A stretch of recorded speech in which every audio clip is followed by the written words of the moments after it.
Are you feeling bored in your relationship? Is it hard to provide physical intimacy because you feel emotionally disconnected? Is it hard to provide emotional intimacy because you feel physically disconnected?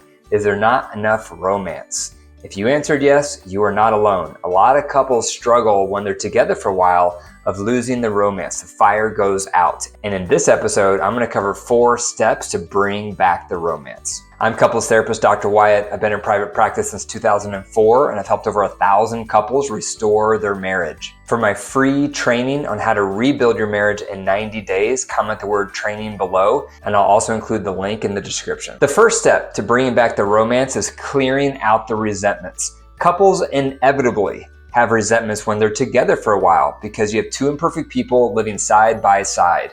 Therefore, needs are not going to be met perfectly. Feelings are going to get hurt. Things are going to rub you the wrong way. Things are going to frustrate you. And when that happens, we're not quite sure how to handle it well, so we don't handle it well, or we don't handle it at all, and it bottles up. And when you have resentments, think of resentments like putting a rug on a fire. It's going to snuff out the romance very quickly.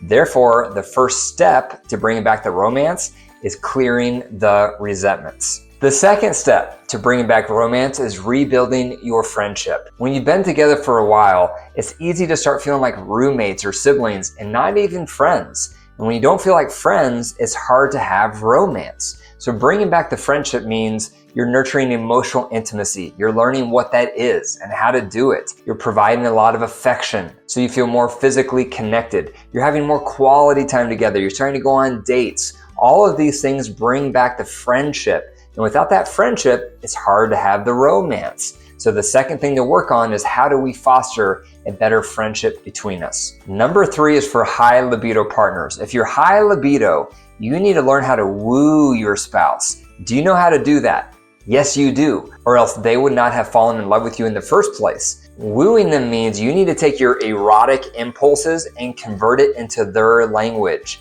So instead of going up to them and groping them or whispering something erotic in their ear, that's probably not going to do anything to your low libido partner. It's probably not going to make them feel loved, and it's definitely not going to probably turn them on.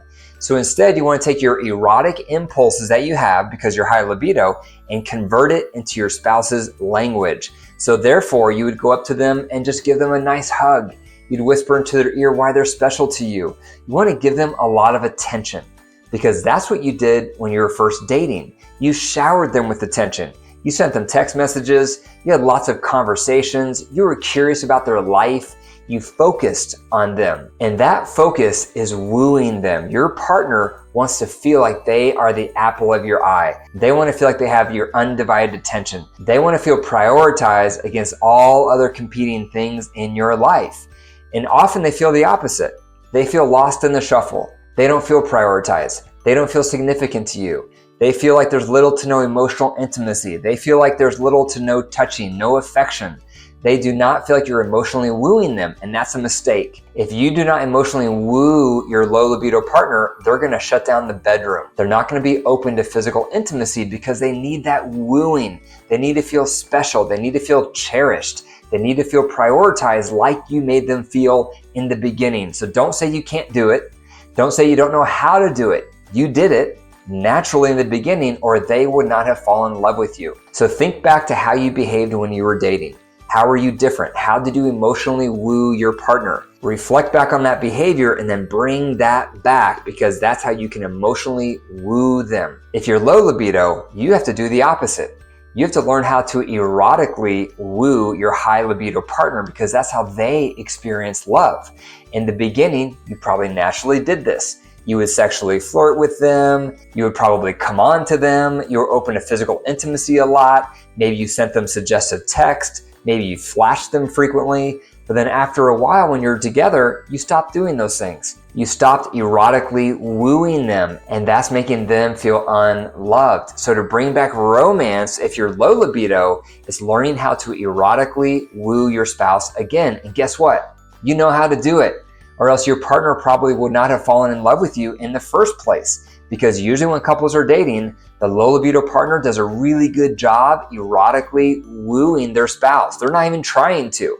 It's just automatic. But over time, they lose focus and it gets lost in the shuffle. And then they don't feel emotionally connected anymore, so their motivation to erotically woo goes down. So to bring back romance, if you're low libido, it's learning how to erotically woo. So bring back groping them. Bring back whispering something erotic in their ear. Bring back suggestive texts or messages. Bring back flashing them when you're changing. Anything that you do to erotically woo them, it's going to get their attention and help them feel loved. And this is where couples can get into the spirit of generosity. The spirit of generosity is when the high libido partner is emotionally wooing their partner so often that the low libido partner naturally wants to start erotically wooing their high libido partner. The more that happens, the more the high libido partner wants to emotionally woo. The more the low libido partner is feeling emotionally wooed, the more they naturally erotically woo.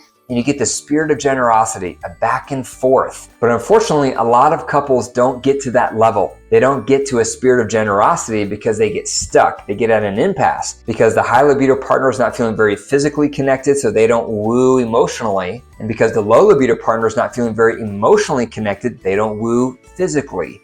And now we have a standoff. Who's going to go first? You're not meeting my needs, so why should I meet your needs? You're not wooing me, so it's really hard to woo you. So the question is, where are you falling short? If you're low libido, how well are you erotically wooing your spouse? If you're high libido, how well are you emotionally wooing your spouse? Ask your partner and find out. Ask them and say, how well am I wooing you emotionally? Or how well am I wooing you erotically? Most likely they're going to say, not very good. You could be doing much better. And that's what you want to focus on, because if you're each doing your part of wooing each other, that's how you bring the romance back to the relationship. That's how you're going to supercharge your connection again, just like you did naturally when you were dating. So those are 4 steps to bring back romance in your relationship. Number 1, you have to clear the resentments. Number 2, you have to build back the friendship. Number 3, you have to focus on emotionally wooing the low libido partner. And number 4, focus on erotically wooing the high libido partner. If you are stuck in resentments, if you're at an impasse, if you're starting to feel hopeless, go through my ER Marriage Intensive. It's my most comprehensive resource to help couples resolve their resentments and rekindle their love. Comment the word ER and I'll send you the link to learn more, and I'll also include the link in the description. A new service I'm going to be providing is on Saturday mornings from 8 a.m. to 10 a.m. If you have questions for me and you want me to answer them on the podcast, call 303-578-0618. I'm going to be available live from those hours, 8 to 10 a.m. Saturday mornings, so you can reach me and ask your questions. If you found this episode helpful, forward it to someone in your life, a friend, a family member, someone who is struggling in their relationship, because people need hope. So if you found this helpful, they probably will as well. And remember, you are the only thing you can control. So work on becoming a better partner yourself, and that can improve your relationship. That's all for now. I'll see you in the next one.